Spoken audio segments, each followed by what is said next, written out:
نحمده ونصلي على رسوله الكريم اما بعد فاعوذ بالله من الشيطان الرجيم بسم الله الرحمن الرحيم رب اشرح لي صدري ويسر لي امري واحلل عقدة من لساني يفقهوا قولي.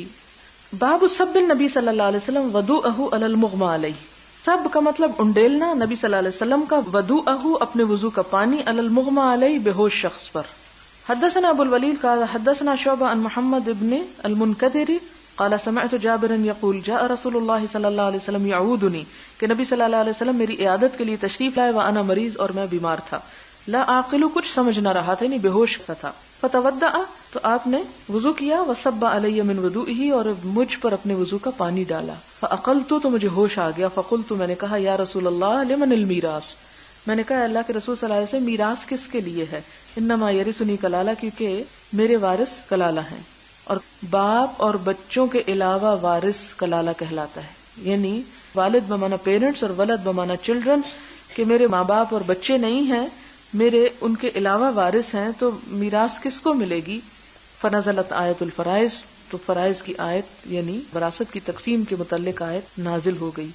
یستفتونک قل اللہ یفتیکم فی الکلالہ یہ بھی قرآن پاک میں آیت آتی ہے خاص طور پر کلالہ کے بارے میں کہ جس شخص کی اپنی اولاد یا اپنے پیرنٹس نہ ہو اس کی میراث کس کو جائے گی. اس کا آگے ذکر آئے گا. باب الغسل والوضوء فی المخدب. غسل اور وضو لگن میں. مخدب کہتے ہیں لگن. والقدح پیالہ. والخشب لکڑی کا برتن. والحجارت پتھر کا برتن. یعنی اگر چینی کا پیالہ ہو یا پتھر کی کوئی چیز ہو یا لکڑی کی ہو یا کسی اور چیز کی تو کیا ان سب میں وضو کیا جا سکتا ہے؟ یعنی کچھ منع تو نہیں. حدثنا عبداللہ ابن منیر سمع عبداللہ ابن بکر قال حدثنا حمید عن انس قال حضرت الصلاۃ نماز کا وقت آ گیا. فقام تو کھڑا ہو گیا من کانا جو کوئی تھا قریب الداری اپنے گھر کے قریب الی اہلی اپنے گھر والوں کی طرف چلا گیا. یعنی نماز کا وقت آیا تو سب صحابہ اپنے اپنے گھروں میں چلے گئے اور جا کے وضو کرنے لگے.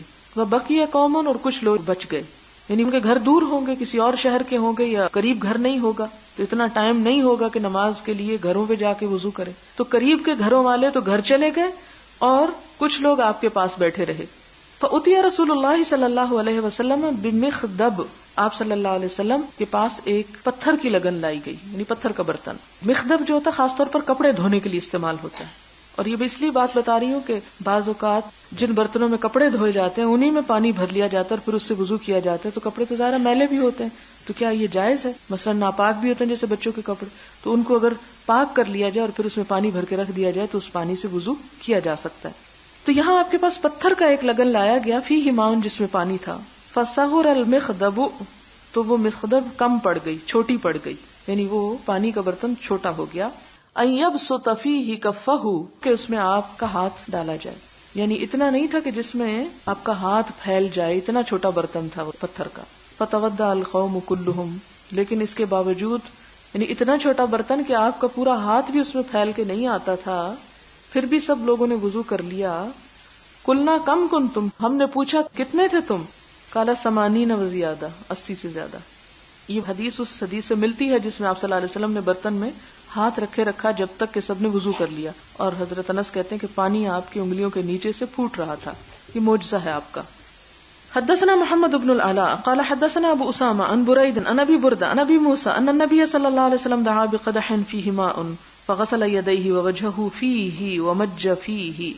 آپ صلی اللہ علیہ وسلم نے پانی کا پیالہ منگوایا اس میں ہاتھ دھوئے منہ دھویا اور اس میں کلی کی.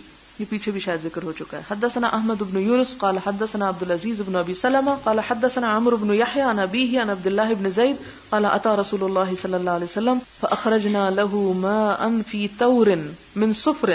عبداللہ بن زید کہتے ہیں کہ حضور صلی اللہ علیہ وسلم ہمارے پاس تشریف لائے.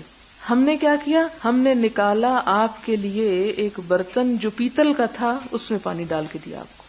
یعنی مہمان گئے ہوں گے آپ کے پاس جیسے عام طور پہ یہ ہوتا ہے کہ گھر میں عام برتن استعمال ہوتے ہیں جب کوئی مہمان آتا ہے تو خاص برتن نکال کے لایا جاتا ہے. تو یہاں بھی کہتے ہیں اخرجنا ہم نکال لائے.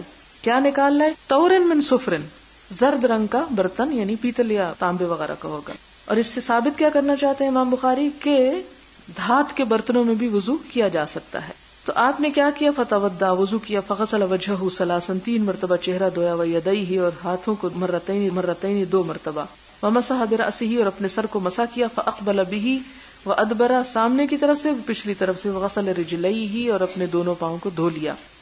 حدثنا ابو الیمان قال اخبرنا شعیب عن الزہری قال اخبرنی عبید اللہ بن عبد اللہ بن عتبہ ان عائشہ قالت، حضرت عائشہ بیان کرتی ہے لما ثقل النبی صلی اللہ علیہ وسلم، جب بھاری ہو گئے نبی صلی اللہ علیہ وسلم، یعنی بیماری کی وجہ سے مراد ہے، واشتد به وجعه، اور شدید ہو گئی آپ کی تکلیف، وجع درد کو کہتے ہیں، یہ مرض الموت کی طرف اشارہ ہے.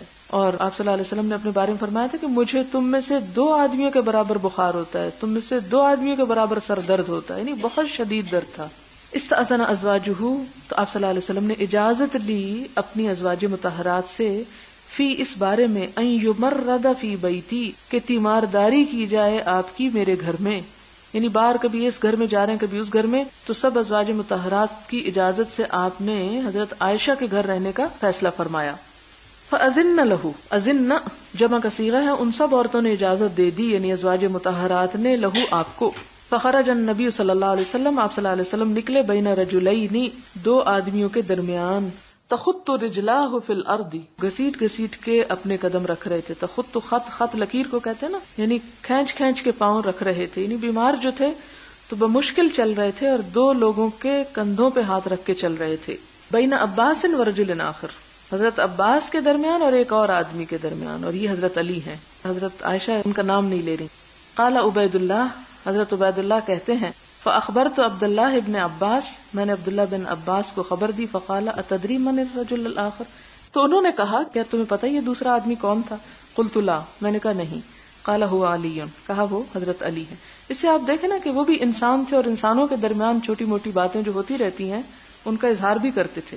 وکانت عائشہ رضی اللہ تعالی عنہا، اور حضرت عائشہ رضی اللہ تعالی عنہا تحدث ان النبی صلی اللہ علیہ وسلم، بیان کرتی ہیں حدیث کہ نبی صلی اللہ علیہ وسلم نے قال فرمایا، بعد ما دخل بیتہ، اس کے بعد کہ وہ اپنے گھر میں آ گئے. اپنے گھر سے مراد یہاں حضرت عائشہ کا گھر ہے. واشتد وجعہ، اور آپ کی تکلیف بہت بڑھ گئی. حریقوا علیہ، انڈیلو مجھ پر، من 7 قرب، 7 مشکیں، مشک ہوتا ہے نا لیدر بیگ جسے پانی رکھا جاتا ہے، لم تحلل، جو کھولی نہیں گئی، یعنی بالکل پاکیزہ ہوں، بھری ہوئی ہوں، نہیں کھولے گئے. اوکیتہن، ان کے دھاگے، یعنی ان کے منہ بند ہوں. مکمل مشکیں 7 مجھ پہ ڈالو. لعلی اعہد الی الناس، شاید کہ میں وصیت کر سکوں لوگوں کو، یعنی ان کو خطاب کر سکوں. واجلس فی مخدب، تو نہلانے کے لیے آپ کو کس میں بٹھایا گیا؟ مخدب میں، یعنی پتھر کے ایک ٹب میں. لحفصہ، یہ حضرت حفصہ کا تھا. اب امام بخاری بتانا یہ چاہتے ہیں کہ عورت کے برتن میں یا وہ جگہ جہاں عورت نہاتی ہو گھر میں، اس میں مرد بھی نہا سکتا ہے.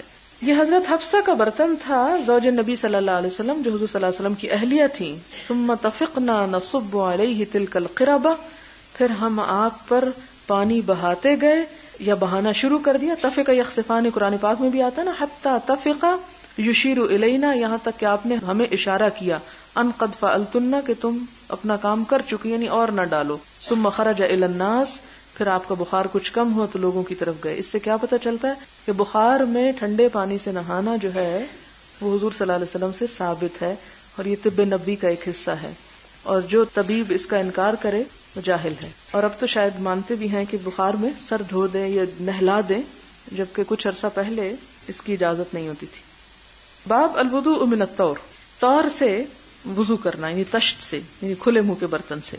حدثنا خالد بن مخلد قال حدثنا سلیمان قال حدثني عمرو بن يحيى عن ابيه قال كان عمي يكثر من الوضوء، کہ میرے چچا وضو میں کثرت سے پانی بہاتے تھے. یکثر کثرت سے کرتے تھے، یعنی زیادہ پانی بہاتے تھے. قال لعبداللہ بن زید، اس نے کہا عبداللہ بن زید سے، اخبرنی کیف رأیت النبی صلی اللہ علیہ وسلم یتوضا، تو مجھے بتاؤ کہ آپ صلی اللہ علیہ وسلم کیسے وضو کرتے تھے. اب میں یہ صرف حدیث کی ریڈنگ کروں گی کیونکہ حدیث گزر چکی ہے. فدعا بطور من ماء فكفأ على يديه فغسلهما 3 مرات ثم ادخل يده في الطور فمضمض واستنثر 3 مرات من غرفة واحدة ثم ادخل يده فاغترف بها فغسل وجهه 3 مرات ثم غسل يديه للمرفقين مرتين ثم اخذ بيده ماء فمسح به رأسه فأدبر به وأقبل ثم غسل رجليه فقال هكذا رأيت النبي صلى الله عليه وسلم. حدثنا مسدد قال حدثنا حماد عن ثابت عن انس ان النبي صلی اللہ علیہ وسلم دعا بإناء من ماء، کہ نبی صلی اللہ علیہ وسلم نے پانی کا برتن منگوایا.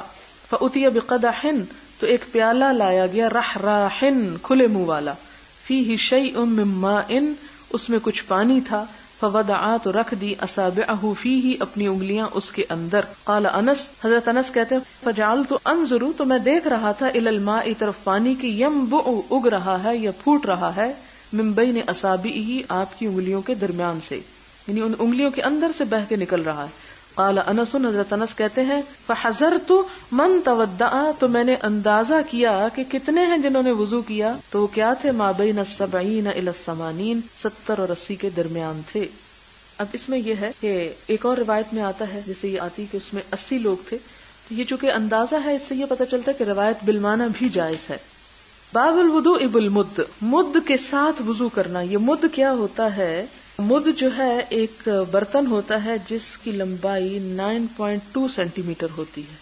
حدثنا ابو نعیم قال حدثنا مسعر قال حدثني ابن جبر قال سمعت انس يقول كان النبي صلی اللہ علیہ وسلم یغسل کہ نبی صلی اللہ علیہ وسلم غسل کرتے تھے، او كان یغتسل یا یغسل یا یغتسل بھی ہے، بالصاع صاع کے ساتھ، الى 5 امداد 5 مد تک، وَيَتَوَدَّأُ بِالْمُدِّ اور ایک مد سے وضو کر لیتے تھے. یہ گویا کم مقدار ہے، یعنی پتہ کیا چلتا ہے کہ ایک مد پانی سے کم میں وضو نہیں کرنا چاہیے، اور غسل ایک سا پانی سے کم میں نہیں ہونا چاہیے. ایک سا جو ہے اس میں 4 مد آتے ہیں، اور ایک مد ایک رتل اور تہائی رتل کا ہے، اور ایک سا ہمارے ملک میں 2.25 سیر کا ہوتا ہے. یعنی کم از کم پانی جس میں نہانا چاہیے 2.25 سیر ہونا چاہیے، اور مد جو ہے آدھ سیر سے کچھ زیادہ ہوتا ہے، یعنی آدھ سیر ½ کلو پانی جیسے ہے اس سے کم از کم اتنا ضرور ہونا چاہیے وضو کرنے کے لیے، اور اسی طرح نہانے کے لیے کم از کم 2.25 سیر. باب المسح علی الخفین، موزوں پہ مسح کرنے کا بیان. یعنی اگر کوئی شخص جیسے سردیاں ہیں وضو کر کے جرابیں پہن لیتا ہے یا چمڑے کے موزے پہن لیتا ہے، تو کیا دوبارہ وضو کرتے وقت پھر پاؤں دھوئے گا یا مسح ہی کافی ہے؟ حدثنا اصبغ بن الفرج عن ابن وهب قال حدثني عمرو قال حدثني ابو النضر عن ابي سلمة ابن عبد الرحمن عن عبد الله بن عمر عن سعد بن ابي وقاص عن النبي صلی اللہ علیہ وسلم انه مسح على الخفين کہ آپ صلی اللہ علیہ وسلم نے موزوں پر مسح کیا. وان عبد الله بن عمر سأل عمر اور عبداللہ بن عمر حضرت عمر سے پوچھتے ہیں عن ذالک اس کے بارے میں، فقال نعم تو کہتے ہیں جی ہاں. اذا حدثك شيئا سعد عن النبي صلی اللہ علیہ وسلم فلا تسأل غیرہ. اور عمر اپنے بیٹے کو نصیحت کرتے ہیں کہ جب سعد تجھ سے کوئی بات آپ صلی اللہ علیہ وسلم سے روایت کر کے بتا دیں، سعد بن ابی وقاص ہیں یہ، فلا تسأل غیرہ تو کسی اور سے مت پوچھا کرو، اس کی تصدیق نہ کیا کرو، یعنی مجھ سے بھی پوچھنے کی ضرورت نہیں تمہیں. اس سے آپ دیکھیں کہ صحابہ کرام کو ایک دوسرے پر کس قدر اعتماد تھا. وقال موسیٰ بن عقبہ، موسیٰ بن عقبہ کہتے ہیں اخبرنی ابو النضر مجھے ابو النضر نے بیان کیا، ان ابا سلمہ تھا کہ ابو سلمہ اخبرہ انہوں نے بیان کیا اس کو، ان سعدا حدثہ کہ سعد نے بیان کیا اس سے، فقال عمر لعبداللہ نحوہ حضرت عمر نے عبداللہ سے ایسا ہی کہا. موضوع پہ جو مسح کرنا ہے 70 سے زیادہ صحابہ کرام سے ثابت ہے.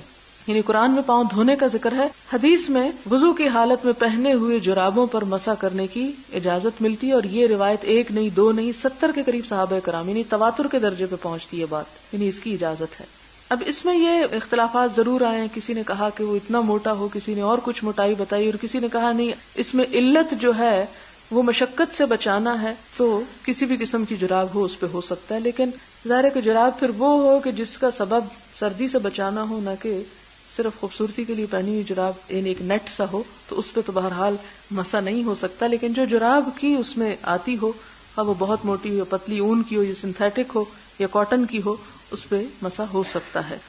اور یہ اللہ تعالیٰ کی طرف سے دی ہوئی ایک رعایت ہے. اور ایک حدیث میں آتا ہے کہ آپ صلی اللہ علیہ وسلم نے فرمایا کہ اللہ تعالیٰ کو جیسے یہ بات پسند ہے کہ اس کے فرائض کو انسان لے اور ان پر عمل کرے، اسی طرح یعنی ایسا ہی یہ پسند ہے کہ اس کی رخصتوں کو بھی انسان لے.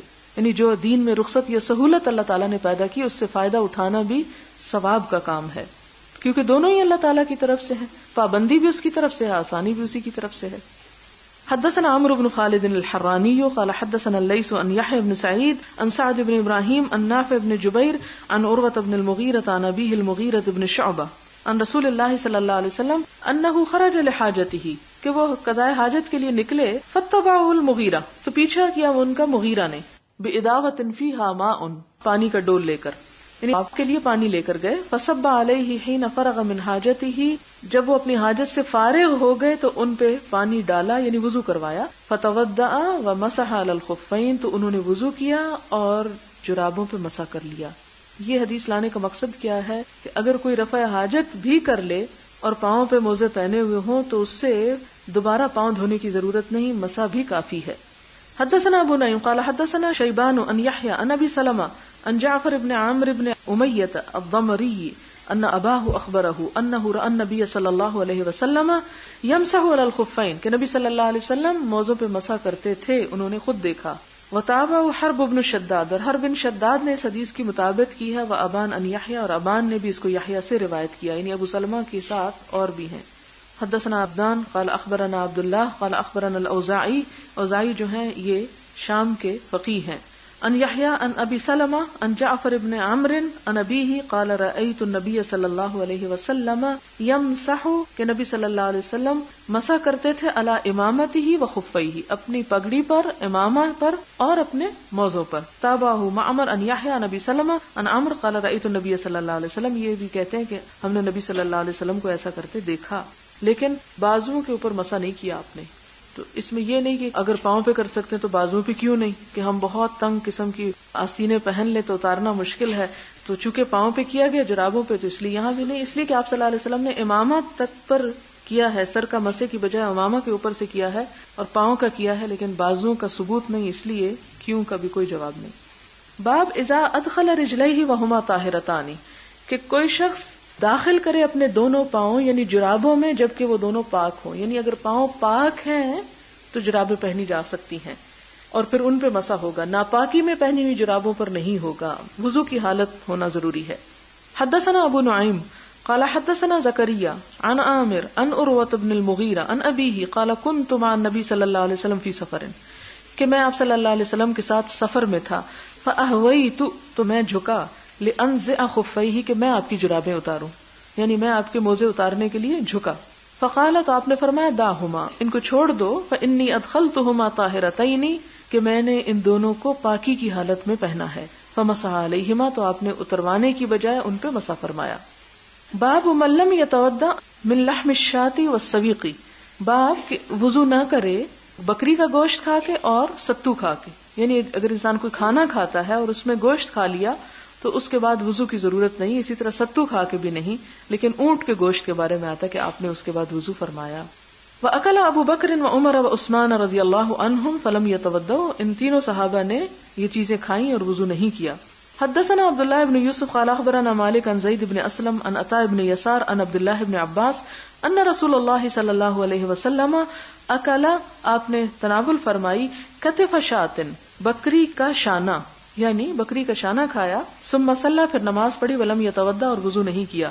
حدثني يحيى بن بكير قال حدثنا الليث عن عقيل عن ابي شهاب قال اخبرني جعفر بن عمرو بن اميه ان اباه عمرو اخبره انه راى رسول الله صلى الله عليه وسلم، کہ نبی صلی اللہ علیہ وسلم کو انہوں نے دیکھا، عمرو بن امیہ نے، کس حال میں، يحتز من كتف شاة، کہ کاٹ رہے تھے چھری سے بکری کا شانہ.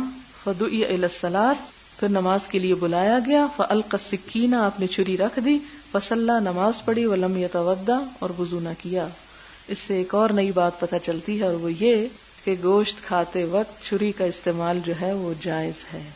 اب اس میں فرق ہے، فرق ضرور ہے. ایک یہ کہ آپ کسی دوسری قوم کی نکالی میں کھائیں، اور ایک یہ ہے کہ آپ صلی اللہ علیہ وسلم کے اتباع میں. تو نیت سے ثواب ملے گا نا. اتباع کریں کسی اور کا، خوش کریں کسی اور کو، اور کہیں چونکہ حضور صلی اللہ علیہ وسلم نے بھی چھری کا استعمال کیا کھانے میں، اس لیے ہم بھی کر رہے ہیں. اس سے ایک اور دین کی وسعت پتہ چلتی ہے، جو عموماً ہمارے علماء نے اس کو بڑا ہی تنگ کر دیا ہے، اور ہر چیز پہ ایسے ایسے فتوے لگا دیے ہیں کہ جب تک ہاتھ سے نہ کھاؤ سنت پوری نہیں ہوتی. ہاتھ سے کھانا بڑا افضل ہے، اور اس میں اب یہ ثابت بھی ہو گیا کہ جب ہاتھ بھی کھانے میں شامل ہوتا ہے تو وہ غذا کو ہضم کرنے میں مدد دیتا ہے. لیکن اگر کوئی ایسی چیز ہے جو ہاتھ سے نہیں کھائی جا سکتی، مثلاً آپ دیکھیں کہ دہی بھلے ہیں تو وہ آپ ہاتھ سے تو نہیں کھا سکتے، خصوصاً ہمارے کئی کھانے ایسے ہیں، یا کسٹرڈ ہے تو آپ ہاتھ سے کیسے کھائیں گے. یا اسی طرح گوشت کچھ اس قسم کا ہے کہ وہ ہاتھ سے نہیں توڑا جا سکتا، یا ہاتھ سے توڑنے میں وہ اس کے اندر سلیقہ یا وہ خوبصورتی نہیں آ رہی، تو ایسی صورت میں اگر کوئی چھری کا استعمال کر لیتا ہے یا چمچ کا استعمال کر لیتا ہے تو وہ منع نہیں ہے. آپ کو بڑا فائدہ ہوگا حدیث پڑھ کے، بہت وسعت ملے گی. اچھا، اب یہ کہ ہمارے علماء کا قصور نہیں ہے، انہوں نے ان چیزوں کے اوپر پابندیاں اس لیے لگائیں کہ یہ ہم غیروں کی نقالی میں کرتے تھے. وہ اپنی جگہ درست تھے کہ ہمیں دوسری قوموں کی نقالی نہیں کرنی چاہیے، لیکن اگر وہ چیز ذہن سے نکال کے ہم کسی بھی چیز کو سلیقے سے استعمال کرتے ہیں یا طریقے سے، تو اس میں اسلام نے منع نہیں کیا. اسلام چھری کا دشمن نہیں ہے یا کسی خاص انسٹرومنٹ کا.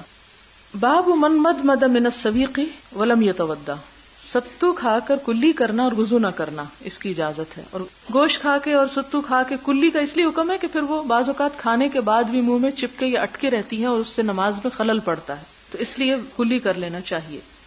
حدثنا عبداللہ ابن یوسف قال اخبرنا مالک عن یحیی بن سعید عن بشیر بن یسار مولا بنی حارثہ ان سوید بن النعمان اخبرہ انہ خرج مع رسول اللہ صلی اللہ علیہ وسلم عام خیبر.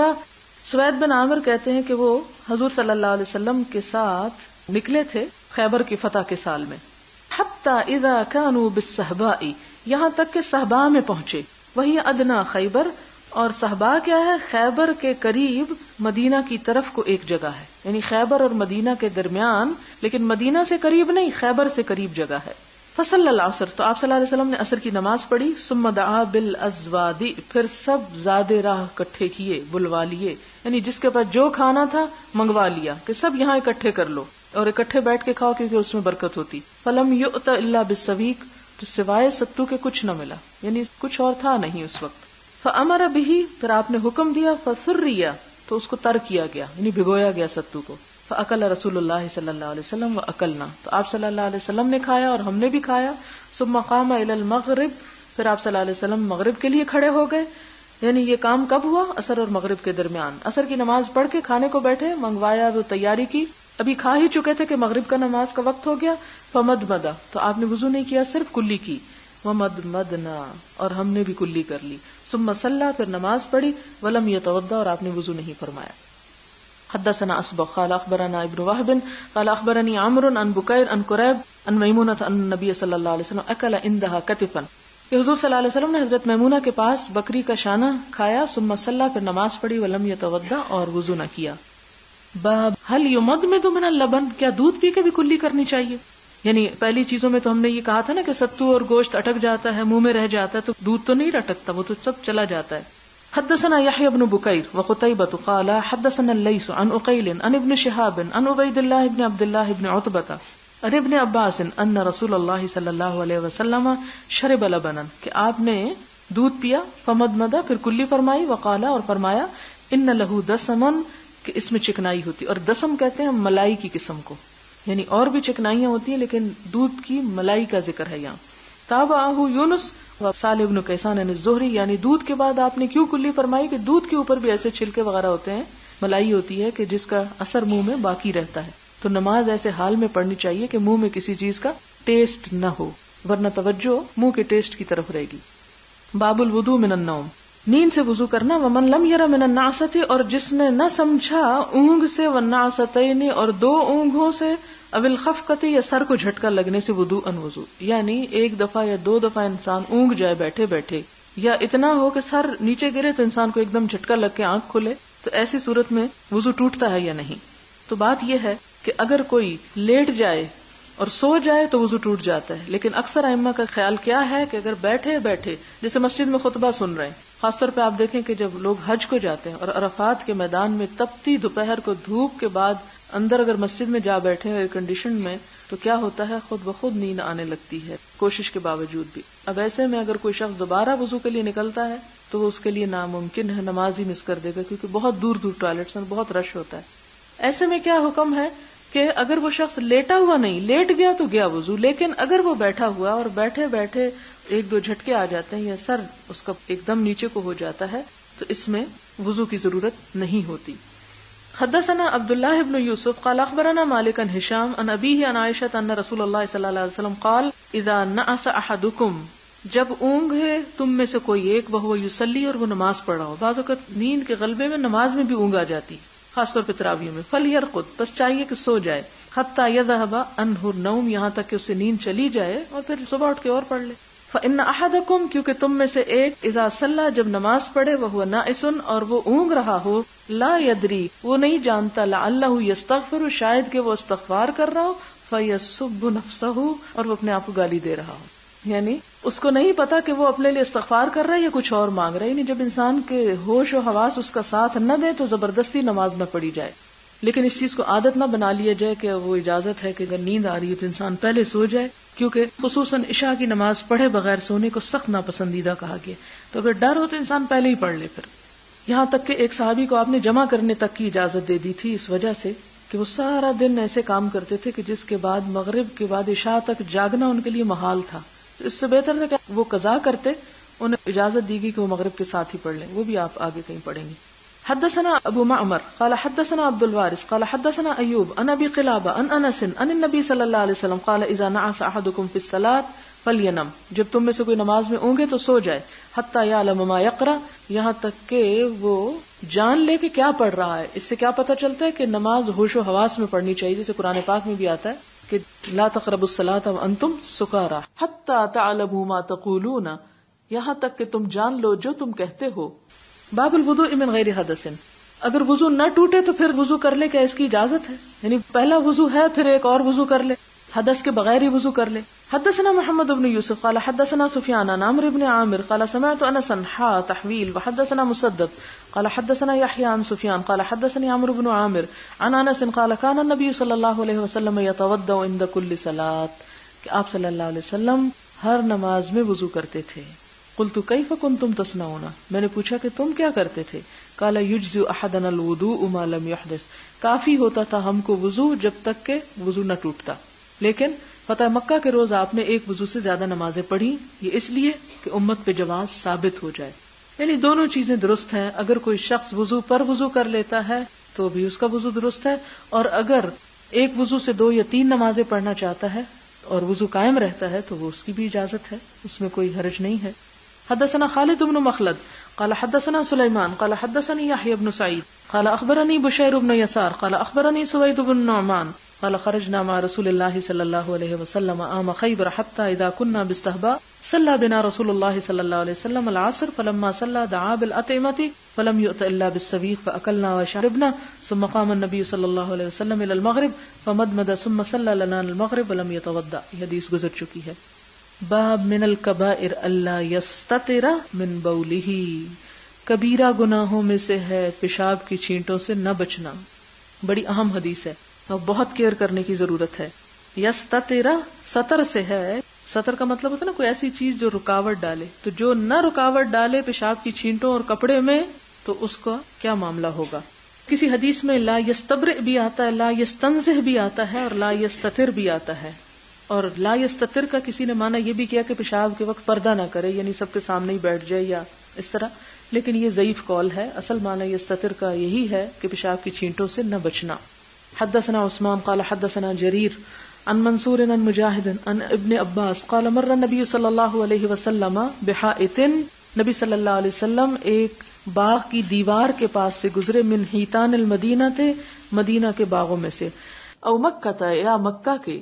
اصل میں حائط کہتے ہیں دیوار کو، لیکن دیوار کسی گھر کی نہیں بلکہ باغ کی، یا ایسا باغ جس کی دیوار ہو، اور خاص طور پر وہ کھجوروں کا باغ ہو، بستان من النخل، جبکہ اس کی دیوار بھی ہو. تو کیا ہوا کہ آپ صلی اللہ علیہ وسلم گزرے، فسمع صوت انسانین تو آپ نے 2 انسانوں کی آواز سنی، یعذبان فی قبورہما جو عذاب دیے جا رہے تھے اپنی قبروں میں، کیونکہ آپ کو وہ چیزیں سنوا دی جاتی تھی جو عام بندے نہیں سنتے تھے. فقال النبی صلی اللہ علیہ وسلم آپ صلی اللہ علیہ وسلم نے فرمایا یعذبان وما یعذبان فی کبیر عذاب دیے جا رہے ہیں دونوں اور نہیں عذاب دیے جا رہے کسی بڑی بات میں، کو بہت بڑے گناہ میں نہیں. ثم قال بلا کان احدہما ہاں ان دونوں میں سے ایک لا یستتر من بولہ پیشاب کی چھینٹوں سے نہیں بچتا تھا. وکان الآخر اور دوسرے کا مسئلہ کیا تھا، یمشی بالنمیمہ وہ چغل خوریاں کرتا تھا. اب اس میں آپ دیکھیں کہ چغل خوری اور غیبت میں کیا فرق ہے. غیبت جسٹ سمپل بیک بائٹنگ ہے کسی کی، لیکن چغل خوری کیا ہے، کسی کے خلاف دوسرے کو بھڑکانے کے لیے اس کی غیبت کی جائے. یعنی غیبت بھی بری ہے، چغل خوری اس سے بری ہے. یعنی غیبت تو بعض اوقات انسان صرف اس لیے کرتا ہے کہ اپنی برات ظاہر کرتا ہے، اپنے آپ کو سچا ثابت کرتا ہے، دوسرے کو ڈیگریڈ کرنا چاہتا ہے. لیکن نمیمہ کیا ہے کہ فساد بھی مزید ڈلوانا چاہتا ہے. تو دوسرے کا قصور کیا تھا، دوسرے کا گناہ کیا تھا کہ وہ چغل خوری کرتا تھا. ثم دعا بجریدۃ، پھر آپ نے منگوائی ایک کھجور کی ٹہنی. جریدہ جردہ کا مطلب ہوتا ہے ننگا ہونا، یعنی اس پہ پتے نہ ہو، خالی ٹہنی. فکسرھا، پھر آپ نے اس کو توڑا، کسرتین، دو ٹکڑوں میں. فوضع علی کل قبر، رکھ دیا اوپر ہر قبر کے، منہما، ان دونوں میں سے، کسرتن، ایک ایک ٹکڑا. فقیل لہ، تو آپ سے پوچھا گیا، یا رسول اللہ لم فعلت ھذا، یا رسول اللہ صلی اللہ علیہ وسلم آپ نے ایسا کیوں کیا، یہ ٹہنیاں کیوں لگائی ہیں آپ نے؟ قال صلی اللہ علیہ وسلم، آپ نے فرمایا، لعلہ ان یخفف عنہما، شاید کہ ان دونوں سے ہلکا کر دیا جائے، ما لم تیبسا، جب تک یہ دونوں خشک نہ ہوں، یعنی جب تک یہ ٹہنیاں ہری ہیں شاید ان کا عذاب کم کر دیا جائے. اب اس میں آپ دیکھیں، ایک تو آپ نے شاید فرمایا، اور دوسرا ایک خاص لمٹ تک، اور کتنے دن وہ گیلی رہیں گی.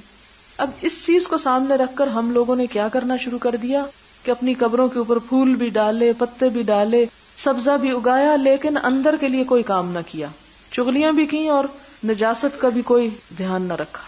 یعنی بعض لوگ کہتے ہیں جی اس سے جواز ملتا ہے کہ قبر کے اوپر آپ سبزہ اگا لیں یا سبزہ لگا لیں یا پھول ڈال لیں. چلے بھی مان لیا کہ اس سے جواز نکلتا ہے، لیکن اس حدیث کے بیان کرنے کا مطلب یہ تو نہیں تھا کہ آپ پھول ڈالنے پہ تو پوری توجہ رکھیں اور سبزہ اگانے پہ تو پورا کنسرن ہو آپ کا، لیکن ان کاموں سے نہ بچیں جو عذاب قبر کا سبب ہے. نہیں، ہونا تو یہ چاہیے کہ وہ کام ہی نہ کیے جائیں کہ جس کی وجہ سے اس مصیبت میں انسان جا پڑے. اچھا، اب سوال یہ پیدا ہوتا ہے کہ اتنی بڑی کیا بات ہے پیشاب کے چھینٹے؟ اس لیے کہ جب وہ کپڑوں پہ پڑ جاتے ہیں تو کوئی نماز ہی قبول نہیں. آپ کی جب نماز ہی قبول نہیں تو آپ کے لیے بخشش کس چیز میں؟ کیونکہ نماز تو پہلی چیز ہے بخشش کی. اور پھر اس میں ایک اور بات یہ بھی پتہ چلتی ہے کہ یہ قبر والے مسلمان تھے، کیونکہ اگر کافر ہوتے تو آپ فرماتے کہ ان کے کفر کی وجہ سے ان کو عذاب ہو رہا ہے. آپ نے کفر نہیں سبب بتایا، پیشاب اور چغل خوری بتایا.